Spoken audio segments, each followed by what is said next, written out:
Bonjour à tous et bienvenue dans cette nouvelle vidéo. Alors aujourd'hui, j'ai décidé de coudre pour mon mari et moi une superbe, enfin j'espère qu'elle sera superbe, parure de lit.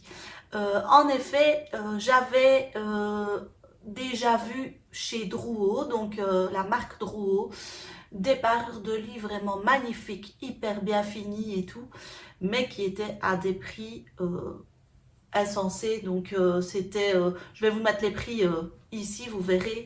C'était des prix vraiment, c'était vraiment beaucoup trop cher pour nous. Et on avait acheté des nouveaux oreillers de cette marque-là, c'était déjà un prix. Et donc du coup, on n'avait plus de tête d'oreiller qui allait avec les oreillers qui sont un peu des dimensions pas très courantes.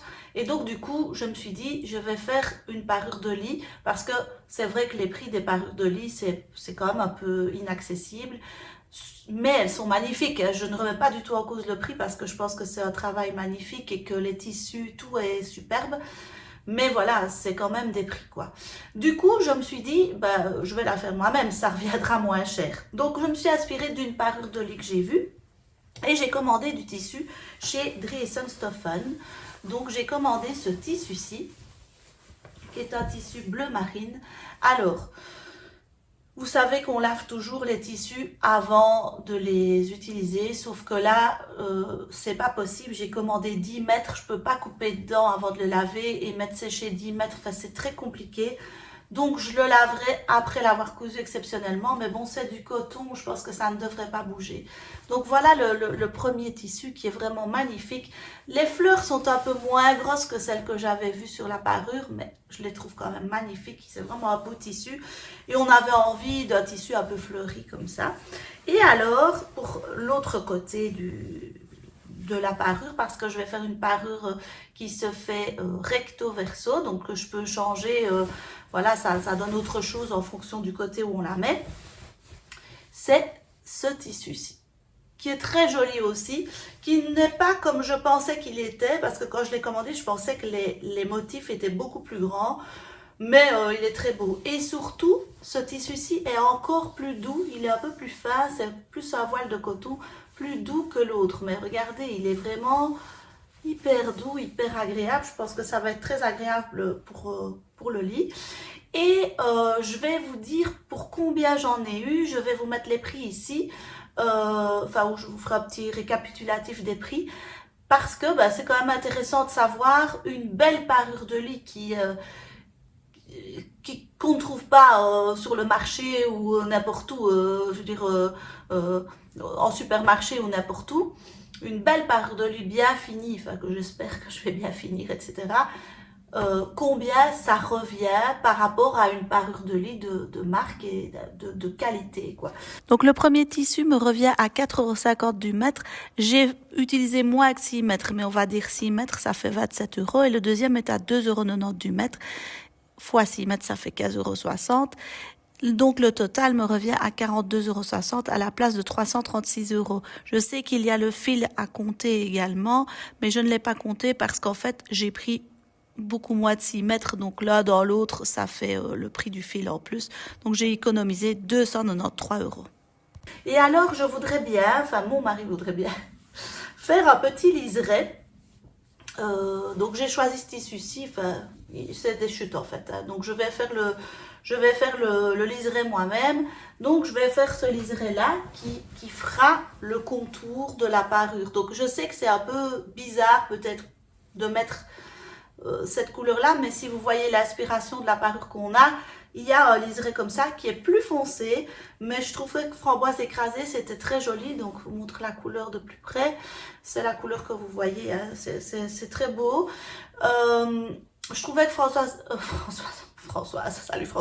framboise écrasée, ce serait joli aussi. Et puis de toute façon, j'avais que ce tissu-là, parce qu'en fait j'avais commandé chez Rascol 25 mètres de passepoil, parce qu'au départ je voulais le faire en passepoil, puis je me suis dit que ça allait être peut-être un peu épais, et je vois que sur l'inspiration ce n'est pas du passepoil, donc j'avais commandé du passepoil chez Rascol, qui n'est jamais arrivé. En fait, si il est arrivé au point relais, J'étais malade cette semaine-là, j'ai pas su aller le chercher. Du coup, ils l'ont renvoyé. Donc, j'ai expliqué à Rascol que voilà, je ne l'avais pas reçu, qu'il l'avait renvoyé. Donc, Rascol m'a dit, c'est pas grave, on va vous le renvoyer, pas de problème, super service après-vente. Ils l'ont renvoyé via Mondial Relais. Et en fait, je l'ai jamais reçu par contre, ça. Donc, j'ai écouté, c'est pas grave, j'ai trouvé ce qu'il me fallait, j'abandonne l'achat, voilà.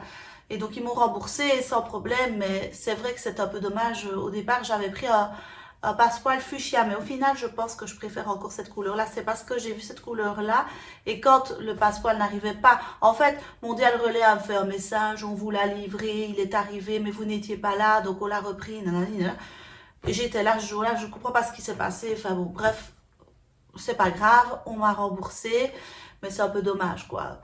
Donc voilà, je vais vous montrer tout le cheminement de cette parure de lit, au cas, enfin, peut-être ça peut vous inspirer, vous aider si vous désirez en faire une. Comment j'ai pris les mesures, comment je vais faire les têtes d'oreiller, j'avais fait un petit essai là sur des chutes, vous pouvez le voir dans la vidéo, enfin je vous la mets là, sur les chutes.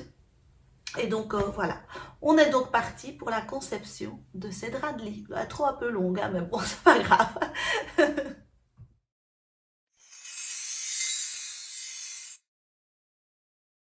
Je m'attelle d'abord à calculer les mesures pour bien couper les draps. Donc pour ça, je sors mon petit carnet de couture. Je vous avais montré un petit peu comment je l'organisais. Je vous referai une vidéo prochainement là-dessus si ça vous intéresse. Mais je commence par les mesures de la housse de couette. Nous avons une couette qui fait 2,20 m sur 2,40 m, donc 220 cm sur 240 cm. Et sachant que mon tissu fait 140 cm de laise, je vais assembler deux laises, donc une laise de 140 et puis je vais couper 1 mètre de tissu. Tout ça sur une largeur de 220 cm. Donc voilà ce que ça donne et je ferai évidemment ça dans le tissu bleu marine à fleurs et dans le tissu plus clair avec les petits motifs pour avoir une couette réversible. Donc voici le schéma. Ensuite, je m'attelle à faire la même chose pour les têtes d'oreiller. Nous avons 2 dimensions de tête. Nous avons des oreillers rectangulaires et des carrés. Les rectangulaires font 75 sur 50. Et donc, je fais pareil, j'ajoute simplement 2 cm parce qu'il y aura un pourtour, 2 cm de marge de couture et puis 2 cm aussi parce que je vais couper au milieu pour faire mettre une fermeture éclair. Je vous montrerai ça par après. Et c'est le même calcul évidemment pour les têtes d'oreiller carrées.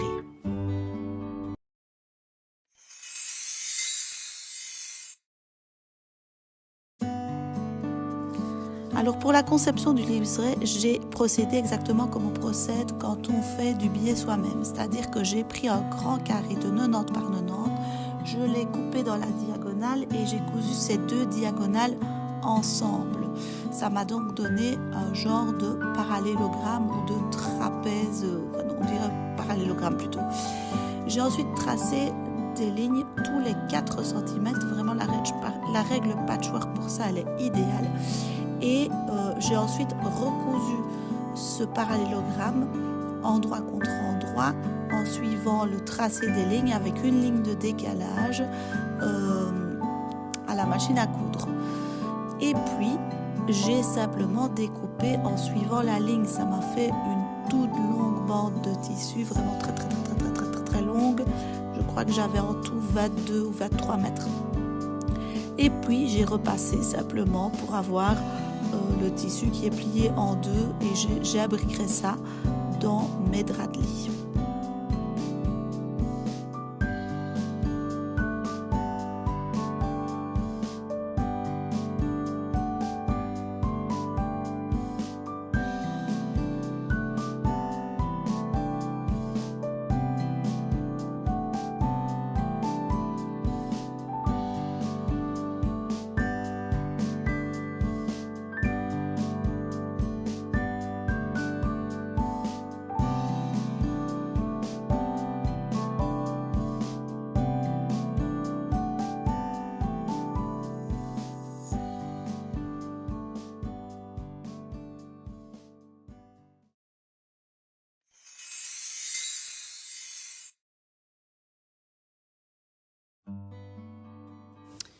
Et voilà, je commence la coupe de ces draps.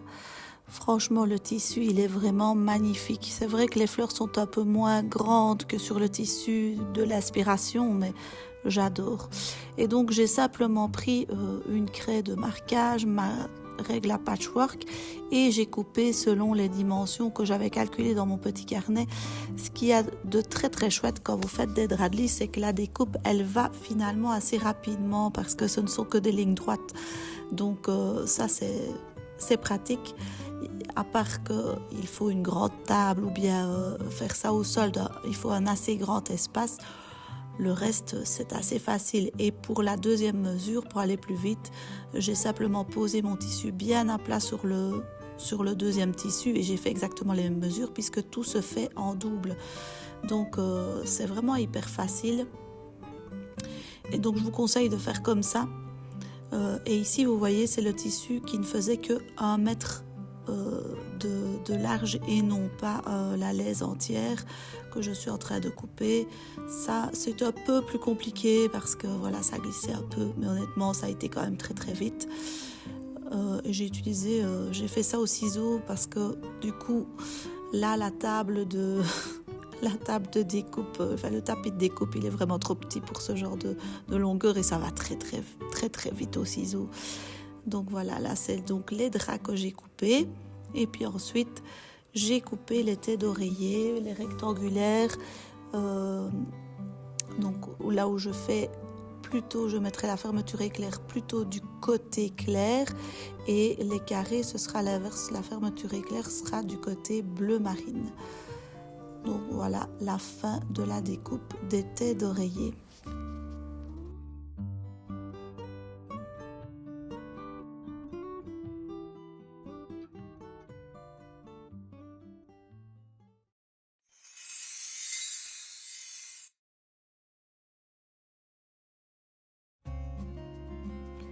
Je vais donc apposer une fermeture éclair à mes têtes d'oreiller au milieu d'un des côtés. Pour cela, je mesure de chaque côté, de part et d'autre, de la fermeture éclair pour qu'elle soit bien située au milieu de la tête. Donc, je suis arrivée à 14 cm de part et d'autre. Donc, je fais un petit trait de chaque côté parce que je vais coudre à point serré, donc j'ai pris du 2,5 mm de taille de point de couture jusque là, puis je ferai un aller-retour et puis je coudrai à point vraiment très large, les plus larges que j'ai sur la machine, je pense que c'est du 4,5 toute la couture entre les deux petits traits. Donc là c'est parti pour coudre. Donc là je suis à petit point. Vous allez voir, vous allez comprendre pourquoi après, c'est parce que je vais faire une fermeture éclair qui va être cachée par ce petit rabat. Donc ici je fais un point arrière, donc si jamais vous devez le faire chez vous, franchement c'est hyper facile à faire. Et puis j'allonge mon point, je le mets à du 4,5 et je suis repartie pour coudre là à point beaucoup plus large jusqu'au prochain trait.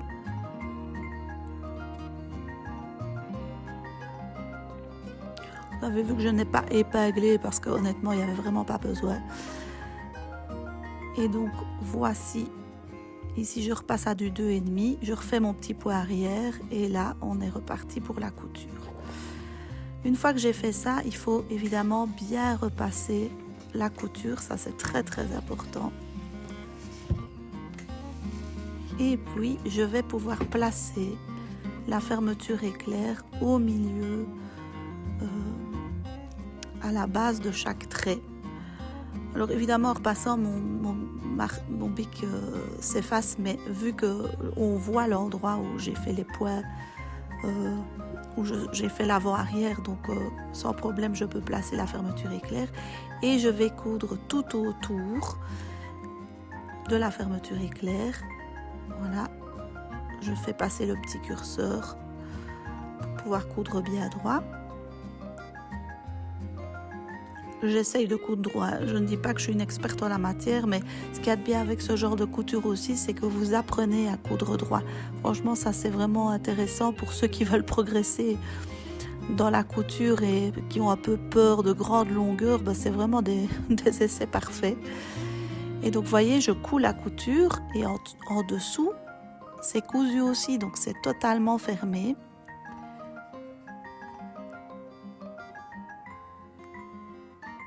Voilà.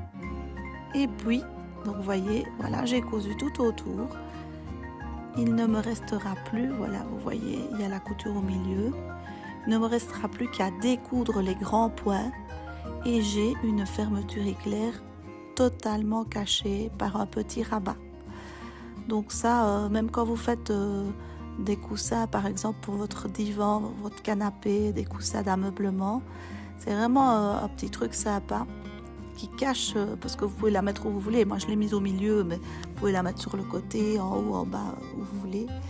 Et ça cache vraiment la fermeture éclair sans devoir utiliser forcément une fermeture éclair invisible qui coûte quand même un petit peu plus cher. Alors, une fois que j'ai fait ça, je vais coudre bien sûr les deux carrés de tissu ensemble avec un petit liseré à l'intérieur. Alors bon, les coins c'est pas évident quand il y a un liseré comme ça, je vous avoue, mais j'ai réussi à le faire, donc pourquoi pas vous. Et puis je trace une ligne à 2 cm du bord. Pour ça la règle patchwork est vraiment idéale parce que suffit de faire la parallèle, il n'y a vraiment pas besoin de faire des petits traits tous les 2 cm, donc on gagne quand même pas mal de temps. Et je vais coudre sur cette ligne, ce qui me fera un oreiller assez fini, assez bien travaillé, je trouve. Il suffit de suivre la ligne, franchement, c'est facile. Au coin, on plante son aiguille, on tourne, et voilà. Et bien repasser à la fin. Et voilà ce que ça donne sur l'endroit. J'ai mis l'oreiller dedans pour que vous voyez, voilà. Je trouve ça franchement beau. Et voilà, la fermeture éclair, elle est totalement invisible. Et de toute façon, il y aura un côté sans fermeture éclair, un côté avec fermeture éclair. Donc, je fais la même chose ensuite avec les foncés, mais dans l'autre sens.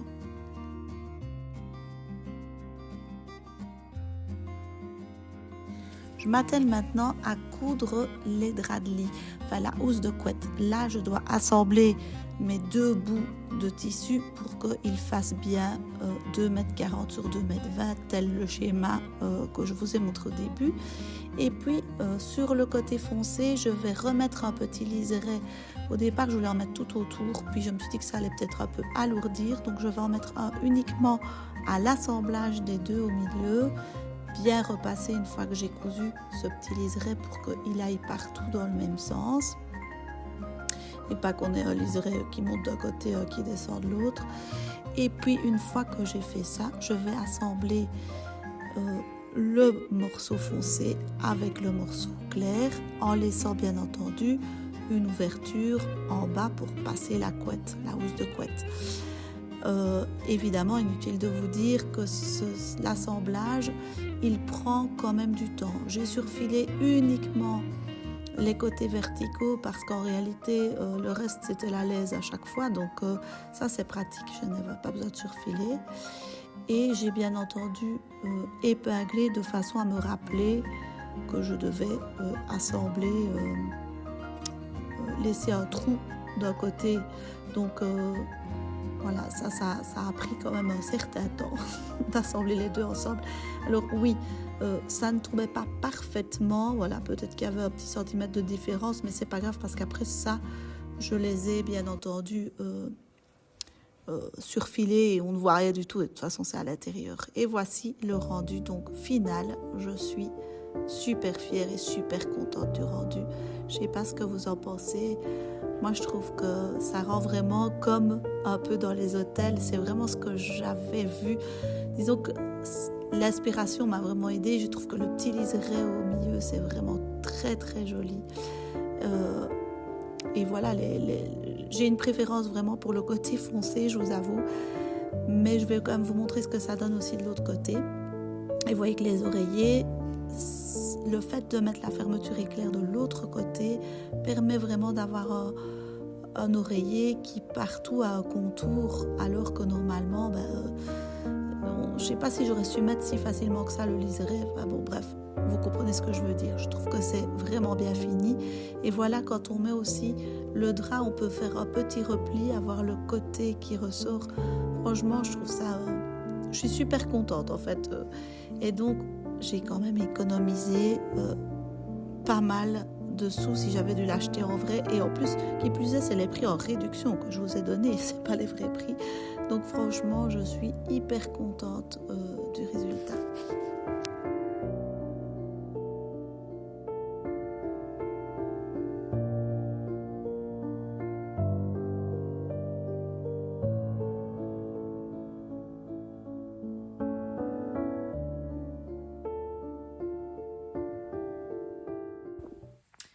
Voilà, je vais conclure cette vidéo, une fois n'est pas coutume, dans ma chambre, parce que je vous...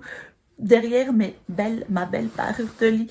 Je suis vraiment hyper contente du résultat. Je trouve que je commence à faire vraiment des progrès en finition et c'est ce qui m'intéresse un peu plus maintenant. C'est le souci du détail parce que maintenant je comprends la construction de certaines choses. Et avant, j'étais déjà bien contente de réussir à assembler les choses correctement. Maintenant, j'essaye de faire en sorte que ce soit fait avec plus de minutie qu'avant. Dites-moi si vous aussi, vous avez déjà cousu des parures de lit. Moi, j'en avais déjà fait une auparavant. Vous pouvez aller la voir parce que je l'avais filmée aussi, qui est très belle aussi, mais qui est quand même encore un peu moins bien finie.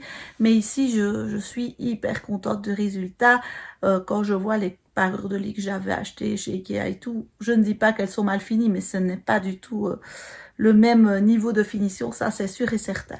Donc voilà, je vais vous laisser ici. Je vous dis à très vite pour une prochaine vidéo. Salut, bye bye!